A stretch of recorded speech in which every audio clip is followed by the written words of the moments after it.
Hey guys, it's Shani and welcome back to my channel. So in today's video, I'm going to be doing a Q&A. I haven't done one of these in the longest time and I am super excited. So let's go ahead and jump straight into it. What is one thing you want to do but you're afraid to do?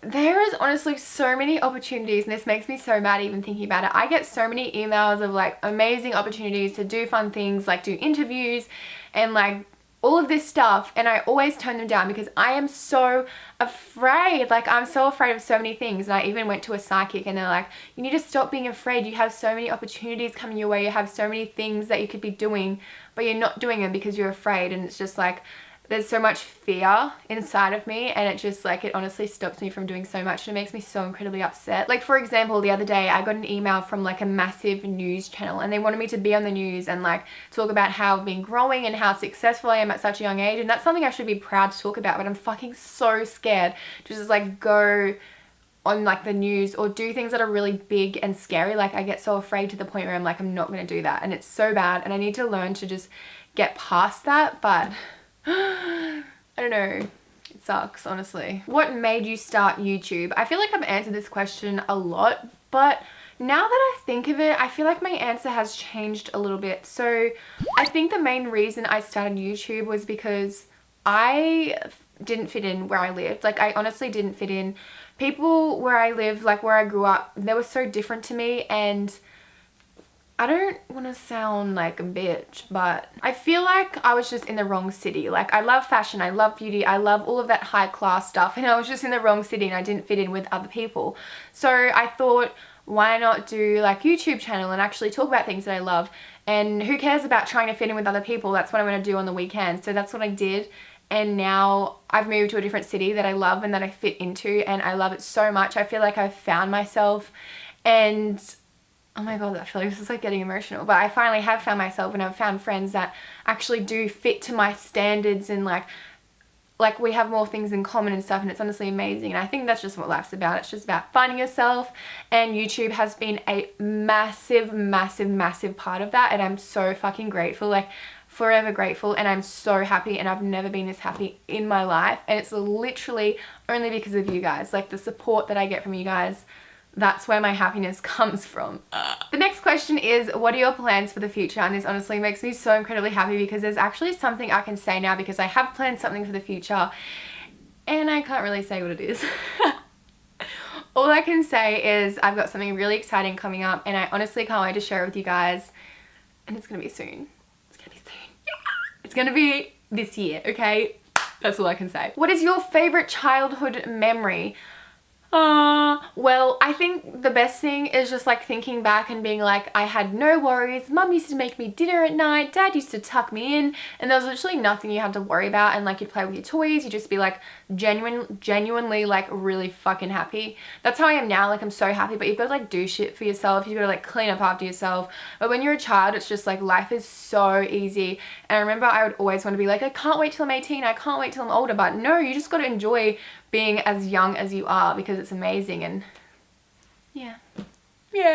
Oh my god, I've seen so many of these questions. It is, what has happened between you and Chloe? So if you guys don't know who Chloe is, she's my best friend. I've been best friends with her for so long, like ever since I was grade 5, and we've just always been super, super close. But our friendship is like, we'll hang out for like 6 months straight and be completely inseparable, and then for about 5 months we just won't really speak at all. We won't really hang out much, but we'll always come back to being that really, really close friend with that amazing bond that no one else can really like, no one else can really like connect with us. It's just like us two, and that's all. I'm sure you guys have friends like that as well, but at the moment I guess Chloe and I are in 2 separate places, and I'm filming all the time. Like, I'm filming every single day nearly, and she's in Melbourne a lot, and I don't know, we just don't hang out as much. And I feel like if you really wanted to spend time with someone, you would make time for someone, but we're not. At the end of the day, you know this and I know this, if you wanted to make time for someone, you would. Obviously we do have spare time that we could be hanging out, but we don't. But it doesn't mean that we don't love each other as much as we do. Like, I love Chloe so much. I've never loved a friend as much as I love her. That's just how we are. It's really weird. The next question is actually a really interesting one. It is, did your parents let you date when you were 13 years old? So when I was 13, like in like just starting high school and grade 7 and stuff, I had boyfriends, and there was nothing for my parents to worry about because I didn't even talk to them. I was so scared, but there would be this label that I would have this boyfriend, but we would hug in the afternoon. They'd bring me my bag after school. Like, that's all it was. So there was no point in me really even telling my parents about it because it was nothing at all except a label. I do remember the time I told my mom I lost my virginity though. That was scary. I wasn't 13. I was, I think, like 2 weeks off 16. So I was 15 years old and I was like, Mom, I think I'm ready to lose my virginity.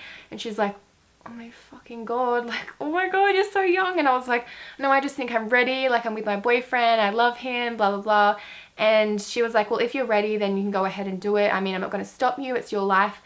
And literally, I had already lost my virginity like a week before that. And I was just telling her, like, I think I'm ready so I could, like, warm her up to it. My mom still doesn't know this. Like, hey, Mom, if you're watching, love you. I don't know, yeah, that's the only time I can think of them being strict. They were pretty laid back when I was growing up because they knew I was smart. They knew I'd make good decisions and stuff because I was an angel child. I still am. I never fucking do anything bad. So, not to toot my own horn or anything, but I don't do stupid things most of the time. What is the most valuable thing in your house?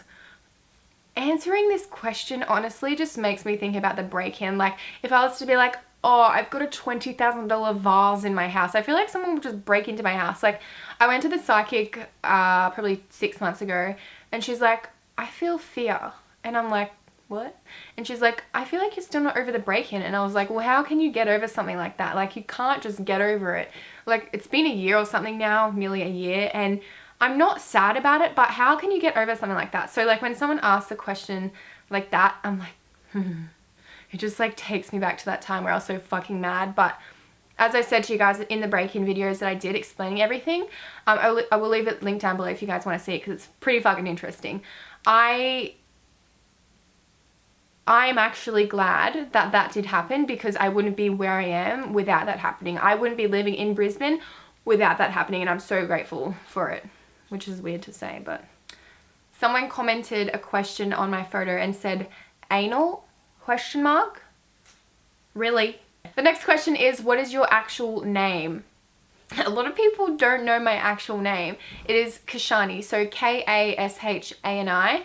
I don't even know where it's from. I don't know where my parents got it from, but I really like it.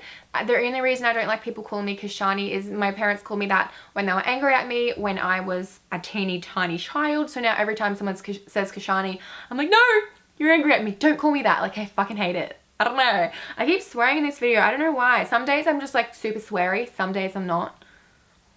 What can you do? The next question is, how have you become more self-confident? And I feel like this question ties in with something I was talking about before, and it all comes down to who you surround yourself by, how your family treats you and how supportive they are, and hobbies and stuff, like finding things that you love, because obviously that's going to make you more happy, and being happy is going to make you more confident. So your friends, I think, make such a big impact. So if you guys have people in your life that are putting you down or making you feel like shit or aren't supporting you, why are they your friends? You shouldn't have people like that in your life. I've had so many friends in my past that just weren't right for me, and you just have to let them go, because if they're not right for you, they're not doing any benefits in your life, then don't even bother being friends with them, because honestly, a waste of time. You have to be around people that just make you a better you. The next question is, what do your parents think about you and your boyfriend's age gap? Don't be offended. I love you. I love you too. I'm like, that doesn't make me feel weird or anything at all. Like, Jonathan is, I think, 5 years older than me. When we first started dating, literally, I had no fucking idea he was 5 years older than me. I thought he was like 3 years older than me. And like 5 or something days of us like hanging out in a row, he said like his birth date was like 1992 or something. And I was like, you're 5 years older than me? Like, what the hell? And at this point, we had already like had a click. We already like had chemistry. So I was like, oh, well, I'm not going to let that get in the way. My parents have never said anything about the age gap. I guess just because I'm mature and he's mature, it's like, what's the problem? Nothing. The next question is, what is one thing you feel insecure about yourself? One thing that you're insecure about. I'm not insecure about anything. I have learnt to like love every piece of me. Even though there are things on my body I would love to tweak and change and make look better, I still have learned to love every part of myself, and I think that's so incredibly important. But I wouldn't say that I have any insecurities. So there we have my Q&A, guys. I really hope you enjoyed it. If you did, please give it a big thumbs up and subscribe to my channel. and I will see you in my next video. Bye!